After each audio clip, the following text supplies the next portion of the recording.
host of the Gridiron.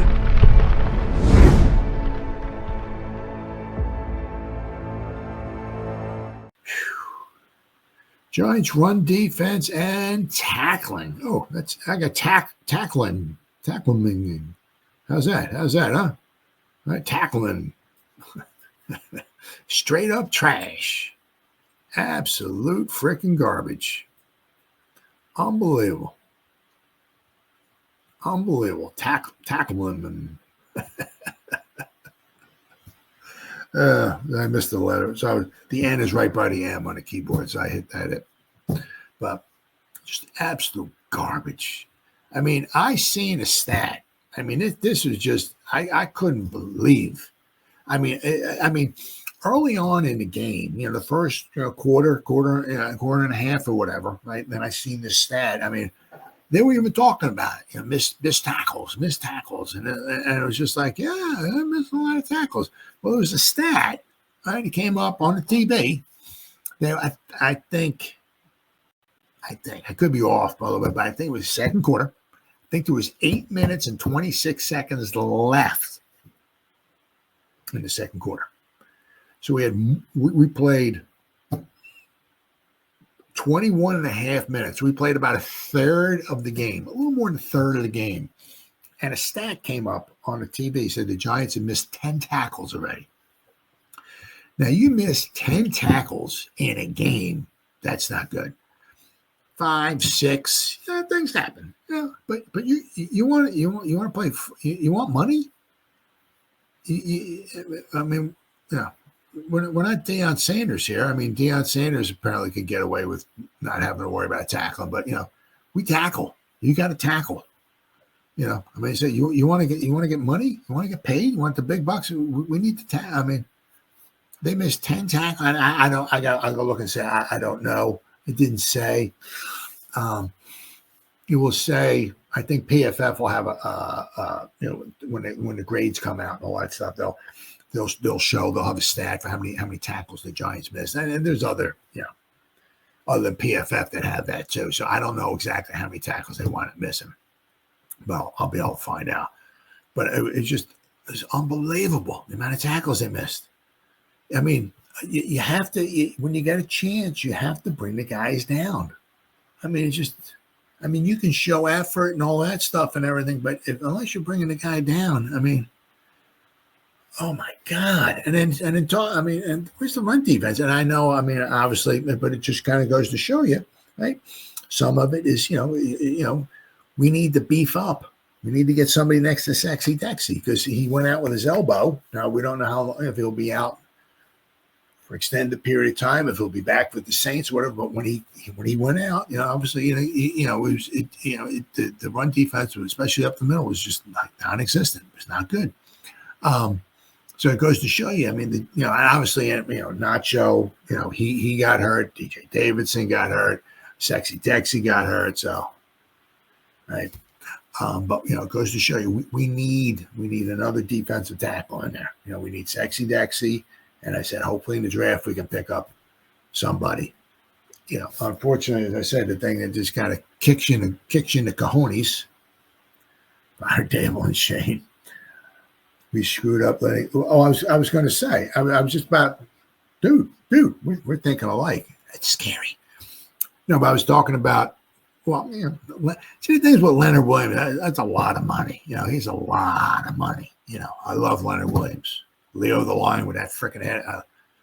Love the dude to death, but he had a lot of money. But we're talking about, was it BJ Hill? He's with Cincinnati. He's still doing pretty well there. I mean, I don't know what his salary is, but he's not making $30 million a year. He's doing, and he had a nice game. Of course, it was against the Giants. But Dalvin Tomlinson isn't a, you're not going to get 12 sacks from him or not like that. You might over a course of a year.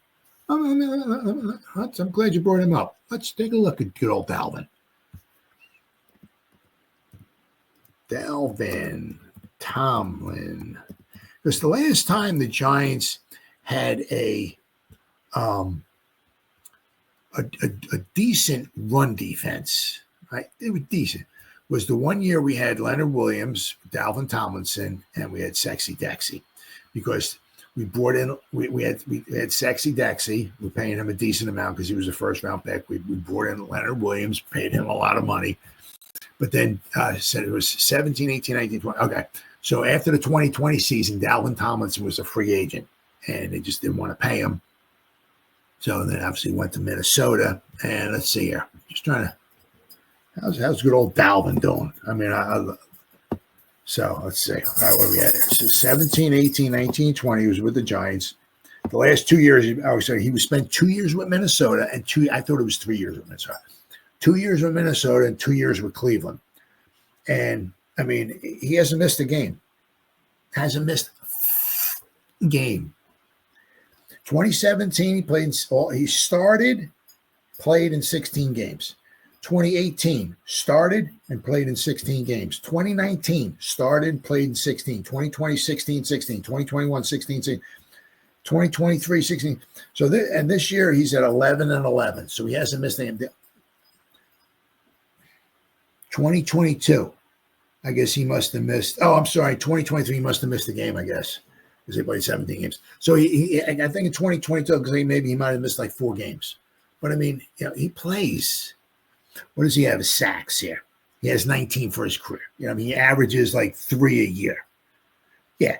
He has 3 this year. He had 3 last year, 2.5, 2.5, 3.5, 3.5. So he averages like 3 sacks. But he was very good against the run. He was very, very good against the run.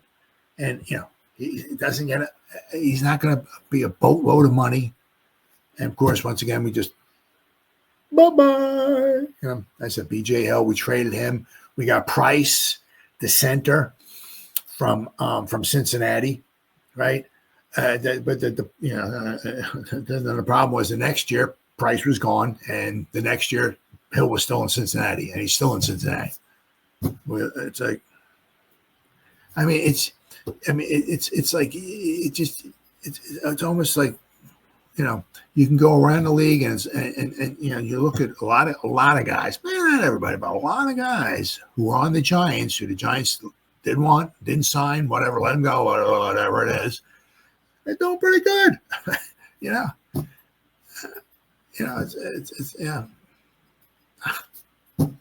Either we don't draft well, like with the cornerback position, we draft guys and we don't want to re-sign them, so we let them go, and then wherever they go, they do well. It's just, Dalvin Tomlinson is very, very good as far as in the middle, blocking up, for the run defense. Very, very good. Oh, well, I had this conversation before. I don't look at enough of it. Each one has their good points and each one has their bad points, Tom. If Shane and Dable are going to be around, they got their work cut out for them.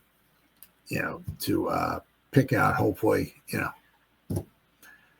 we'll also have to wait and see too, because if the Giants somehow wind up winning a couple games, they're going to go from pick number 1 or 2 up to maybe 7, 8, 9, or 10, whatever it might wind up being.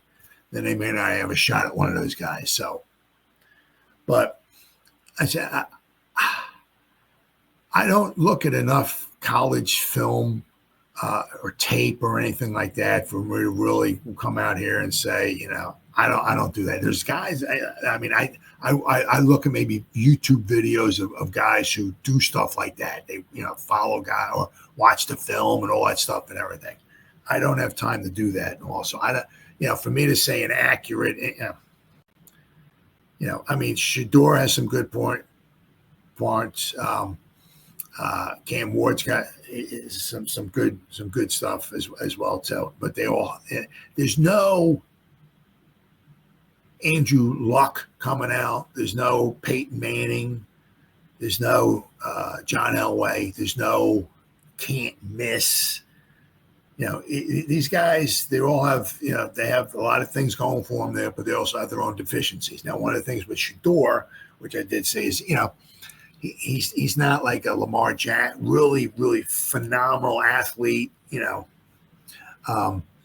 he can make the throws, but a lot of his throws down the field don't have a lot of velocity on them. They kind of lose velocity once he goes over like 25 or 30 yards. So, I mean, of course, some of it with Shador, you might have the sideshow, which his father might bring, right? You don't know if that's going to be the same thing with Ward. A lot of it too is you got to look at what the guys are made of, because you come to New York, it doesn't matter how good you can do or this or that. It does matter, but it also matters a lot. How can you handle the pressure? There's a lot of pressure here. You start losing, you throw an incomplete pass. You could win 300 games in a row. And in those 300 games, you throw one incomplete pass, and all the idiot press people, all they want to talk about, that one pass you threw was incomplete. Let's talk about that. Is there a problem? Do you suck?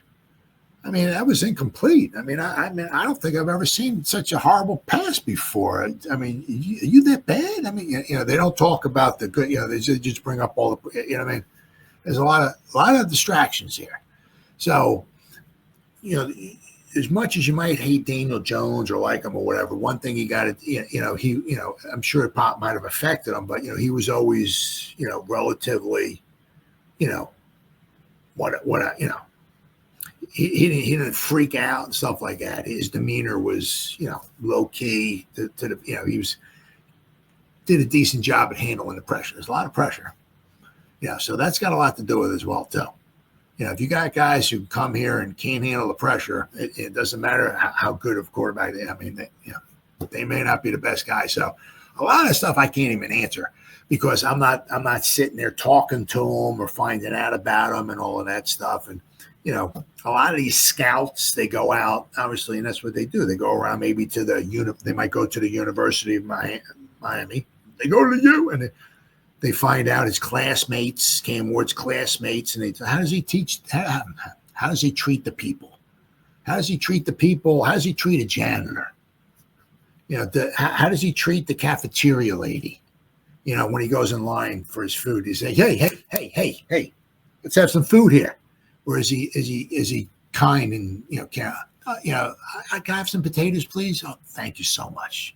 Is he like that? I don't know those. That's got a lot to do with it.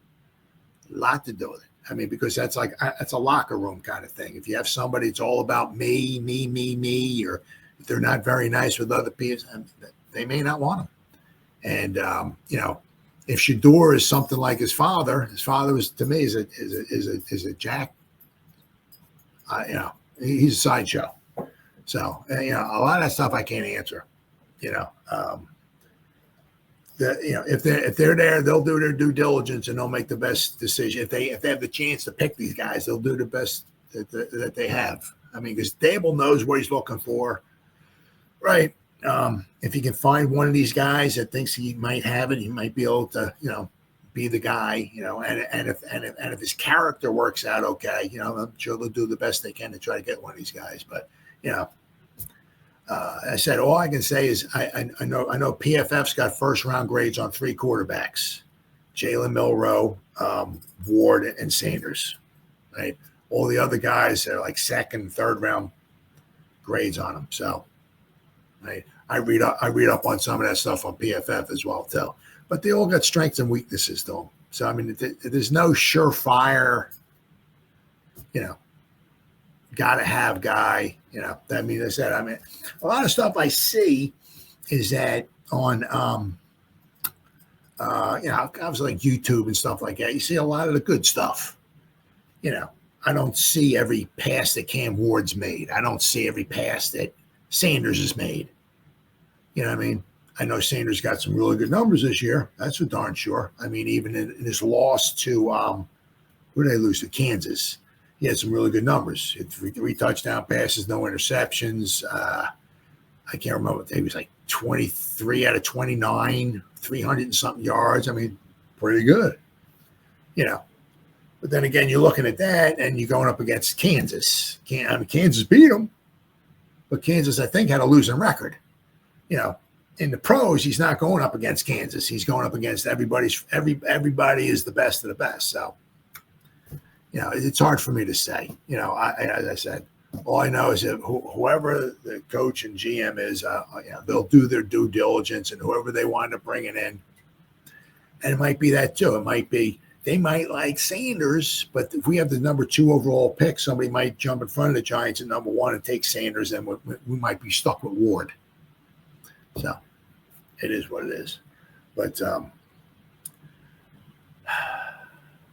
I said, going back, I said this defensive line is just wow.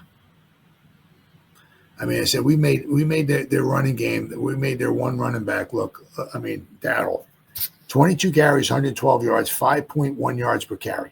Along with 22 yards. That's his first time he ever had over 100 yards in a game. That was the first time in 26 games that a Dallas Cowboy running back has gotten over 100 yards. Not the team. First time in 20 that one running back for the Dallas Cowboys got over 100 yards. And, of course, it was against the Giants. I mean, his run defense is just absolutely freaking pathetic. And this was supposed to be a bright spot for a Shane Bowen defense, was the run defense. And it's been nothing. I mean, ever since we got Wink in here, the past 3 years have been absolute trash. Absolute freaking garbage, our run defense. And you thought it would be a little bit different this year. Bowen, his system is supposed to be good against the run. We got Bobby Okereke in there, who at least this week had a bunch of tackles. But once again, he punched out a ball. The guy just got his knee down. I would have took a touchdown away from him. We got screwed there. His knee that was Rush's knee, just touched down before the ball came out.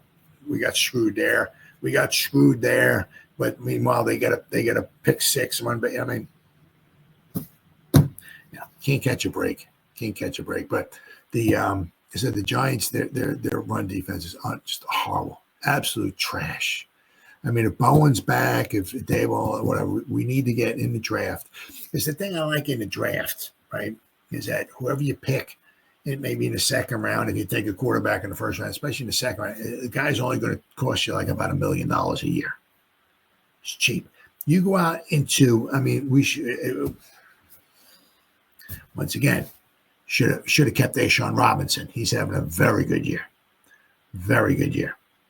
Should have kept him. He did a very good job. He's doing a very good job this year, but he did a nice job last year for the Giants with the run game. Unfortunately, we didn't re-sign him, let him go, and he's having a great year. Of course, it's not with the Giants, right? But I said, but if we can find somebody in free agency, fine. But it's going to cost you some money, to get somebody. I mean, Nacho's not the answer, right? Nice guy and all that, but he's not the answer. I mean, as far as being a dominant run defender, he's not the answer.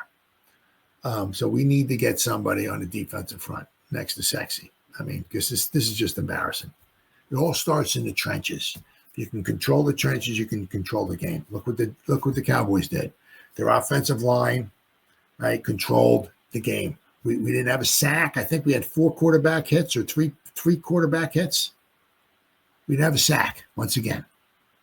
Meanwhile, and they ran they ran the ball really, really well. And they protected Cooper Rush. And we couldn't even get a sack. Meanwhile, on the defensive side, right, their defensive line dominated, right? They got hits, they got pressures, they got sacks, quarterback hits. We couldn't run the ball. Every time Locke went back for pass, he's running for his life or he's getting hit. They dominated on the line. Everything starts on the line, offense and defensive line. And the Giants' offense we're not dominating enough, and it's really bad. I mean, the tackling is freaking absolutely trash, atrocious. And so is the run defense. Absolute freaking garbage. Horrible.